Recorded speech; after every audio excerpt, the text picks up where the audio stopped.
The enemy was routed. Jordan and his fellow men of Larksvale had managed to fend off two parties that had come down from either side of the gorge. The cliffside was steep, and the rain had made the sides too muddy to walk or run down, so many of the attackers fell and broke their ankles or heads on the way down. The men of Larksvale, though they were outnumbered 6-1, made their enemies look like crippled children. The attackers bore shovels and scythes, while Jordan and his men had their longswords. After the men had decided to run, Captain Dwight had given the command to interrogate any survivors. Jordan went to the one who was injured, but barely alive. On his banner he bore the ivory tower. Men of Rivington. These aren't warriors. They're bards. Who staged this attack? In truth, he already knew. Larksvale had been at war with Mifflin for hundreds or thousands of years. There would be short periods of peace, but they were short. Nobody could point to where it had started. One would say that it was when James Purrington had stolen Julian Robin's betrothed centuries ago. Others would say Julian had started it when he had beaten Aaron Purrington to a bloody mess. Another would say that Aaron had cheated Cassian Robbins when he had traded him a necklace of fool's gold for a plot of land. Cassian had called Landon a rude name. Landon had given Arian the wrong directions. Arian had tricked Gideon's daughter into giving him her maidenhood. Gideon killed one of Brian's sheep, and the stories went on and on. The Robins and the Purringtons were enemies, and that was that. We were promised more food for... He gasped for air. The winter if we... He gasped again. Succeeded.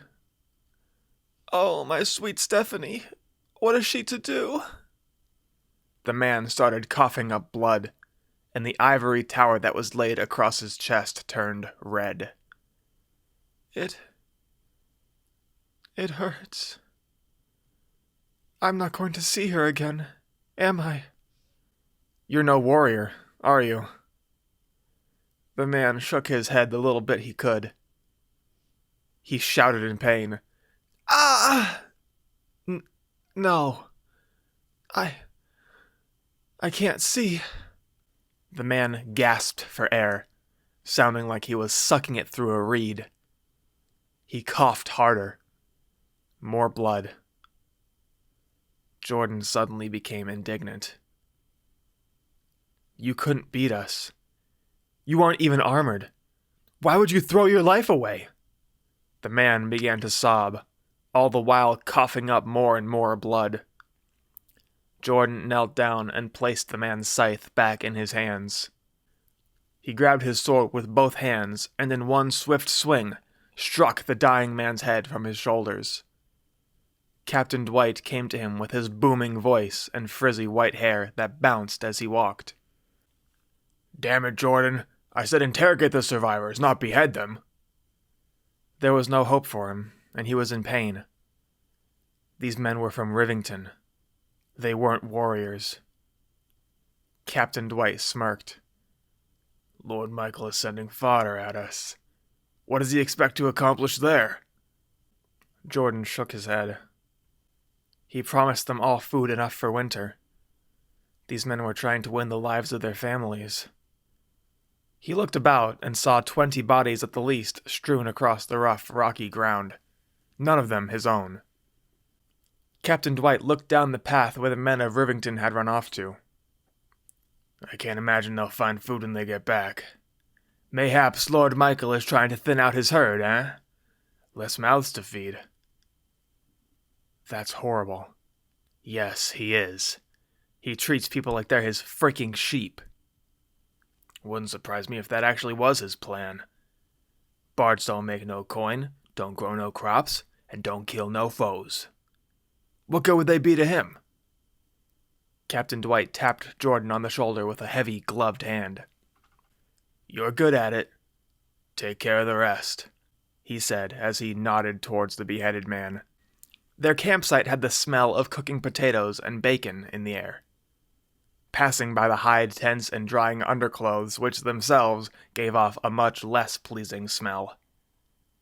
Captain Dwight was taking his aggression out on the firewood. Jordan stood back looking at Hard Al, Drunken Duke, Leo the Loser, and Hugh Glass sitting around the bonfire, laughing and drinking. Jordan liked none of them, so he kept distance if possible. They cursed far too much for his liking, and stank of booze and sweat. Nevertheless, he was placed on a scouting team with them, so he had to make the best of it. The Robins were coming across the trade road, occupying Larksvale land. Lord Purrington sent out this group to see exactly what was happening. He went over and grabbed a bottle of ale. Hugh Glass shouted, "Well, if it isn't Bastard Jordan!" Jordan did not like the nickname they had given him. "Good job on the beheadings. And when that guy with the scythe came behind Leo and almost reaped his head, ha ha ha ha! If it weren't for you, Leo the Loser would have been Leo the Lost." Neither Jordan nor Leo thought Hugh Glass's joke was very funny. Hard Al, with his bristly black beard that covered his whole mouth, raised his cup. "You remind me of your father today. You have the same look about you. The burly eyebrows, the wild eyes, and the way you swing that sword. Ha! Did he ever tell you about the time he cut the head off a man and his mount with one stroke? Ha!" Yes. Jordan's father had told every story of his no less than 20 times, though some he had heard hundreds of times. "You's lucky. You's got the Lord's blood in you, even if you's a bastard," Leo mused, much to Jordan's irritation. But it was true, what they said, what they called him. Jordan had been brought up in the keep like he was one of Lord Purrington's true-born sons, though he had not always been treated like one by his half-brothers. The Purringtons of Larksvale had forest-green eyes, showing their inner desire for freedom and love of the forest. But Jordan had dark brown, almost black eyes, making him identifiably different, though he looked exactly like his father, save his eyes. Lord Purrington insisted that any son of his, true or not, be raised strong, and he wanted to make sure of it himself, so he made Jordan train and work and eat and live with his half-brothers. "Oh, bloody hell, where'd my fucking cup go? Which one of you rats stole it?" Leo the Loser had always managed to lose everything he came into possession of, be it a compass, a dagger, or a game, earning him his name. "It's not fucking funny, guys." The others laughed anyway. Jordan was tired of japes, so he went away from the fire out to the dark woods of Larksvale. Out in the woods, the smell of men disappeared and was replaced with rotting leaves and northern wind. Silhouettes of trees reached high, spreading their reach across the stars. Jordan always saw those shadows as protectors, like a mother he never had reaching her arms out for him, where others only saw bad omens. He stared at the trees, thinking about the stench of ale on their breath, the endless cursing, that word they called him. Bastard. It was a word he had heard many times before, and never in an affirming or encouraging way. "I like you, trees. You don't have any names to call me." How could they use that word in such a flippant way? How could they admire him for his strength, yet call him such a thing? Whenever he had heard that word in his youth, he knew to leave. It was the way people told him they didn't want him around. But they're using it like it's a bloody title or something. Jordan stared at the full moon, and the shadows reaching for it. "I will make them recognize me for my strength, and that alone. There will be a day where I won't have to hear that word anymore. Who I am will be who I made myself to be." Suddenly, out in the distance, he heard the crunching of leaves. Crunch, crunch, crunch, crunch, crunch, crunch. That's no animal. He grabbed the hilt of his longsword and waited. Crunch, crunch, crunch, crunch. It's coming closer. Jordan didn't want to move himself, lest he give himself away. Crunch, crunch. He tiptoed behind a tree, listening to where the footsteps landed, judging how far it might be. Crunch, crunch, crunch, crunch. It was right next to him. Jordan's eyes had adjusted to the night, so he snuck a peek at who was walking. He was short, thin, with a ponytail, and his hands were outstretched, groping for obstacles. Jordan took his hand off his sword and pounced forward, grabbing the man around the neck with his forearm, dragging him to the ground. Please! No, no, please! The man yelped. Jordan sprung to his feet and stood over the man, who was cowering and holding his hands in front of him in surrender. I was just going for a walk and... No, you weren't. Tell me who you are and where you're from. My name is Gyro. I'm from Rivington. I'm a bard by trade. Another one. What are you doing out here? Tell me the truth or I'll cut your head off. I was sent to attack men of Larksvale, but I lost my nerve and fled. I'm a deserter and a coward. Well, he's awfully quick to admit it. Though what could be expected? A strong young man with a sword was standing on top of him, threatening to kill him. Please, please, don't kill me! I had nothing to lose, no home to go back to. I was hoping to find my way west, but I got lost and...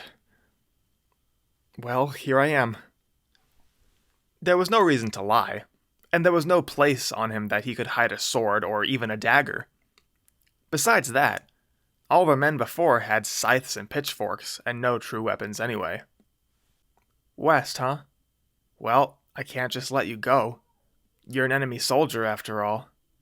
No, I'm not! I'm a bard! A musician! I'm no threat to you! What instrument do you play? Gyro propped himself up with his hands. I play the flute, or anything that can play notes I can figure out. Can you sing? I can sing. Good. Maybe if I take him back to camp, the others will have someone else to make fun of. Jordan put his hand out to Gyro. You're in luck.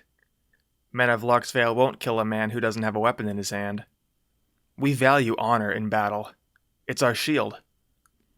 You mean me no harm, so I will mean you no harm. Come, warm yourself by the fire. Gyro took his hand. The walk back to camp was unnaturally silent. Jordan couldn't hear the laughter and shouting that usually happened at camp. As they came closer, the bonfires were lighting up the camp, but no one was sitting around them.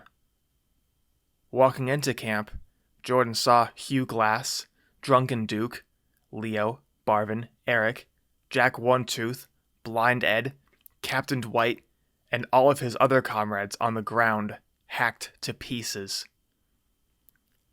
What the hell happened? Said Gyro, placing his hand over his mouth. Shh! Jordan could hear heavy breaths coming from somewhere close.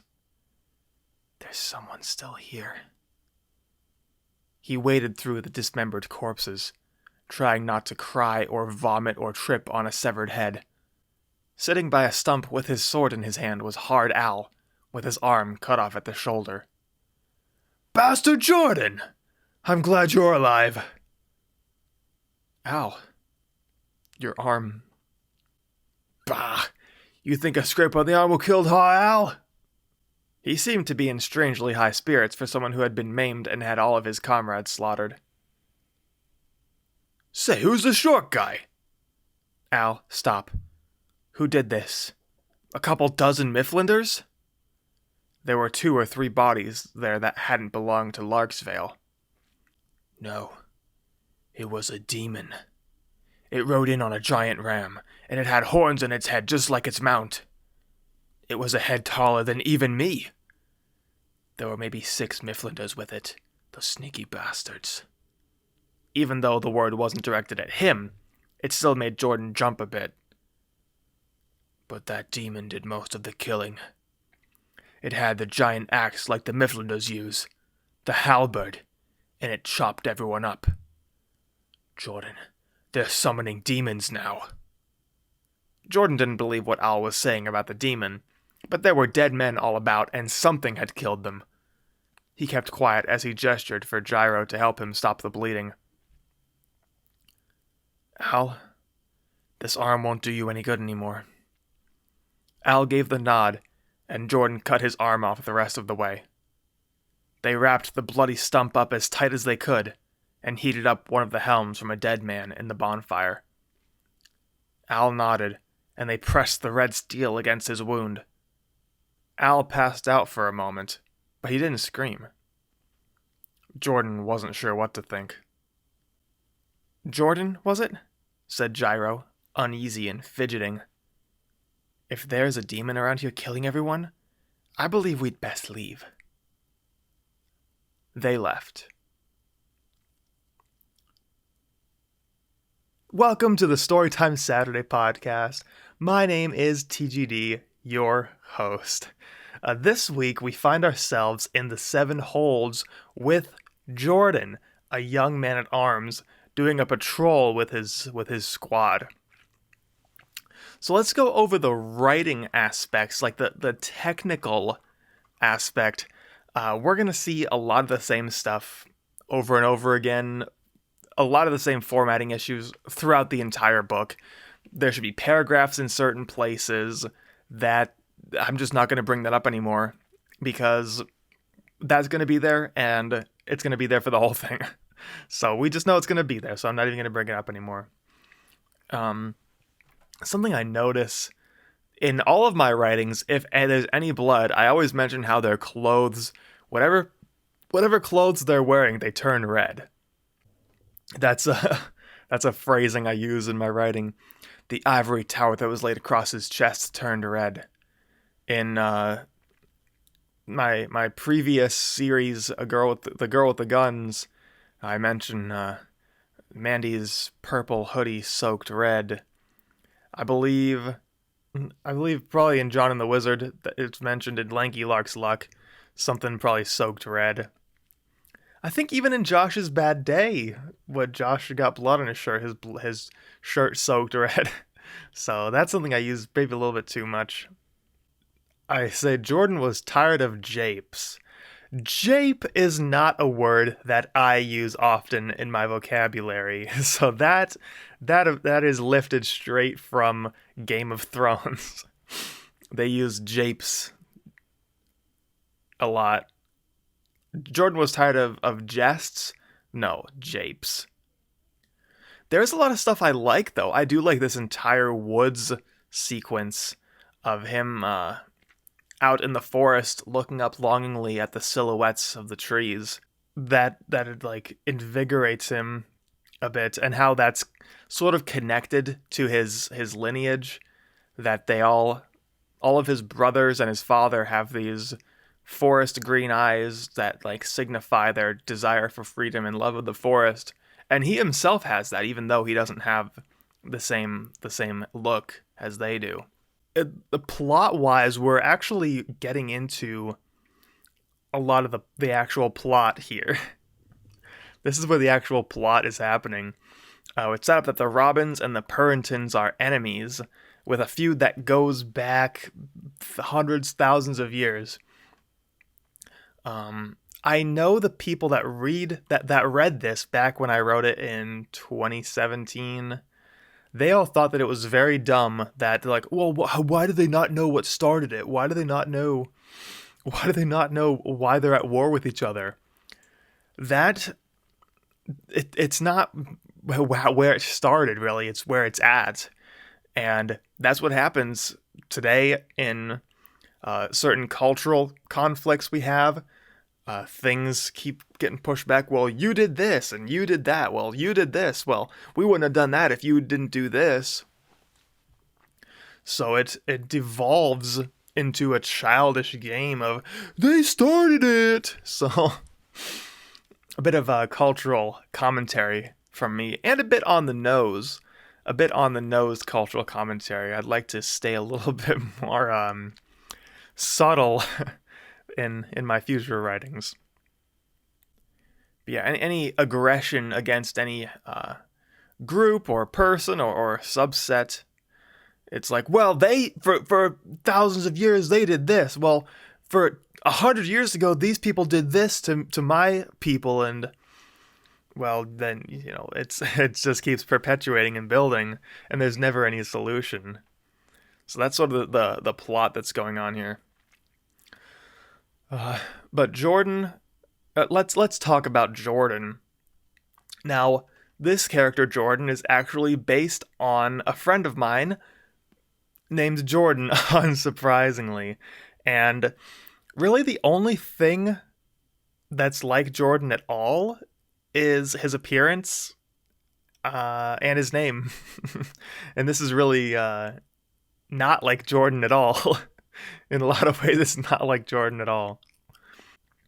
So he's the bastard son of the Lord of Larksvale, kind of Jon Snowy, also kind of not. Um, Jordan is like the Jon Snow that I actually liked. He's not the R plus L equals J Jon Snow. He's not Azor Ahai or Lightbringer. He's not the prince that was promised or anything. He's an outcast who can't rely on his lineage to win him any favor, so he has to use his strength. He has to use his merit. He has to be meritorious to actually become someone. And that's what I liked about Jon Snow. Jon Snow was just Ned Stark's illegitimate son, and I liked him a lot more when that was the case. And it wasn't all this R plus L equals J stuff. He's not like the chosen one. Now, when I wrote this, I actually didn't care a whole lot for the Jordan character. Back during this time, I thought he was kind of boring because he wasn't morally gray and nihilistic and Machiavellian like every character is supposed to be, like every character in Game of Thrones is. So I didn't think he was that great, but he's actually really the only character that's heroic at all in the story. He's the only character with virtue. He's the only character with honor and valor. And we'll see that later on as his story unfolds throughout the rest of the book. But Jordan ended up being one of my favorite characters. If you just read the Jordan chapters, it's a good story on its own. Now, I liked something also. I this is basically just copy paste Jon Snow anyway, but I do like that the Starks have their own catchphrase. Winter is coming. The Baratheons have their catchphrase. Ours is the fury. So the Puritans' house phrase is "Our honor is our shield," which is kind of cool since they actually don't use shields at all. They're like, it's a bit ironic since they use a two-handed longsword with no shield. Their honor is their shield. It's also, I like the fact, writing wise, that he mentions to Gyro he won't kill someone without a weapon. And actually, we see that the very first time he kills someone, and that's something you might not get until a second read through of the chapter, where he puts the weapon back in the guy's hand before he cuts his head off. So he doesn't kill an unarmed person. So I think that's pretty cool. I think that's good. Now, Gyro is a side character, along with nearly everyone else in this chapter who gets a line and then is killed. They're all side characters. Now, Gyro, he might show up once or twice more, but he's not major in any way. He's not a pivotal character in any way. And Gyro is something I wouldn't do in a newer writing of mine. I might do something to say, oh, well, this is just for fun, but I wouldn't feel right doing it. I'm like, oh, I've right now in this book that I'm working on, I'm thinking about them meeting a talking bear. For no other reason than I want them to meet a talking bear. The bear doesn't give them any good information. He's like the only talking bear in the world. This doesn't mean that all animals can talk. He's just a talking bear, and they meet him, and that's it. Doesn't do anything for the plot, doesn't push the story forward. So I don't want to do it.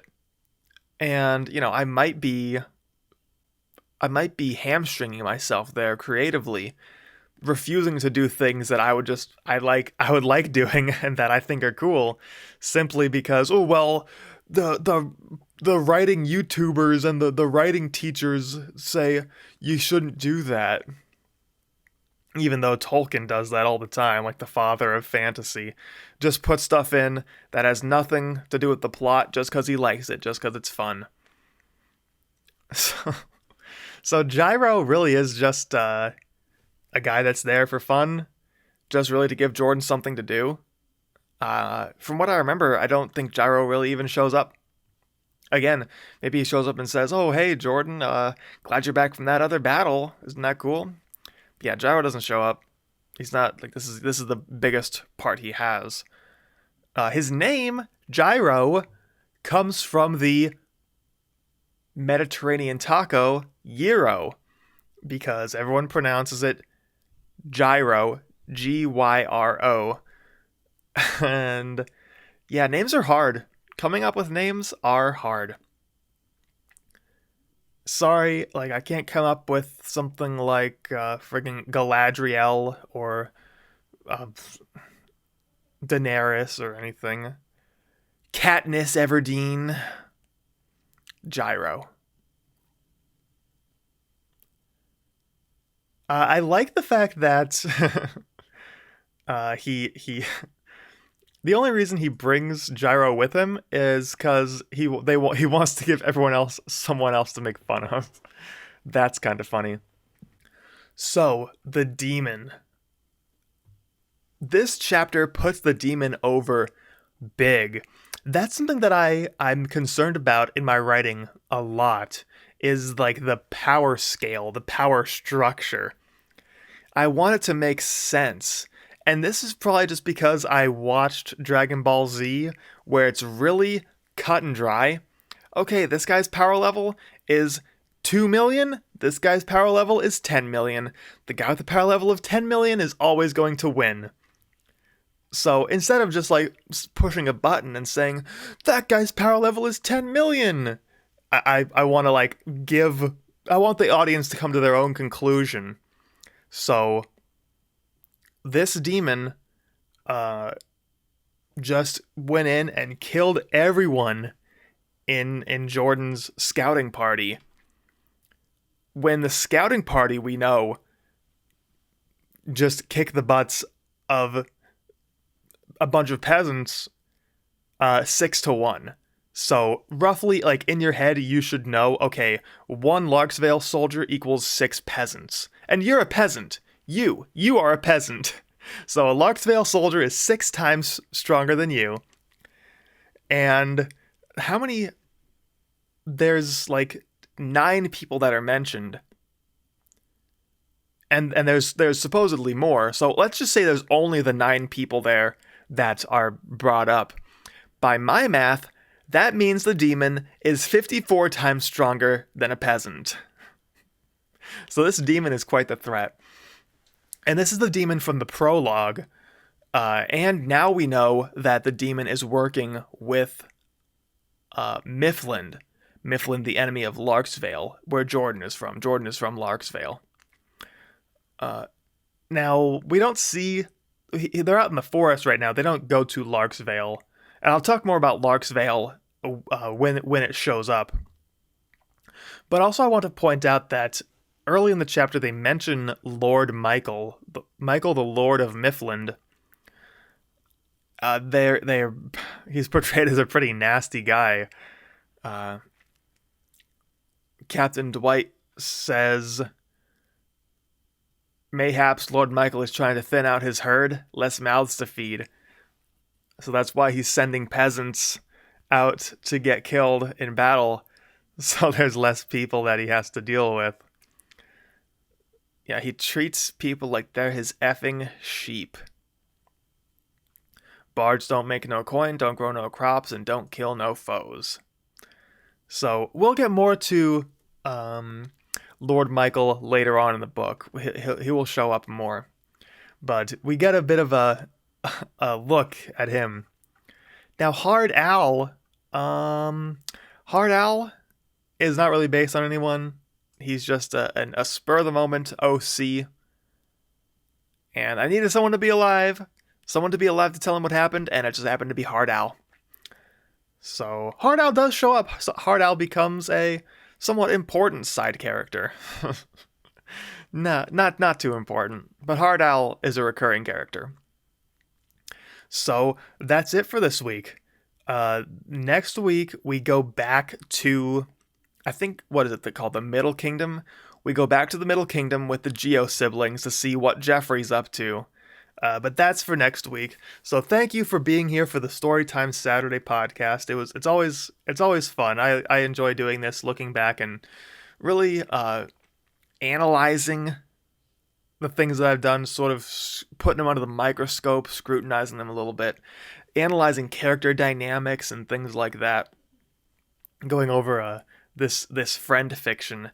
And this is the first point of view character who's actually based on a friend of mine, Jordan. So big ups, Jordan. Shout out, Jordan. We love Jordan here on the channel. And make sure if you're watching on YouTube, like the video, subscribe. Go check out some other stuff. I've got plenty of writing videos. The first books I ever wrote series, where I go over books I wrote 10 years before I wrote this one, this Kings and Castles book. Also, plenty of miscellaneous videos, cultural commentary, gear videos, knife videos. I do gaming videos. We're playing The Elder Scrolls Oblivion right now, so we're having fun doing that. So come join us. I'd like to see you on the channel, have fun, and enjoy. So thanks for stopping by. Thanks for listening. And make sure you subscribe. So have a good week and see you next Saturday.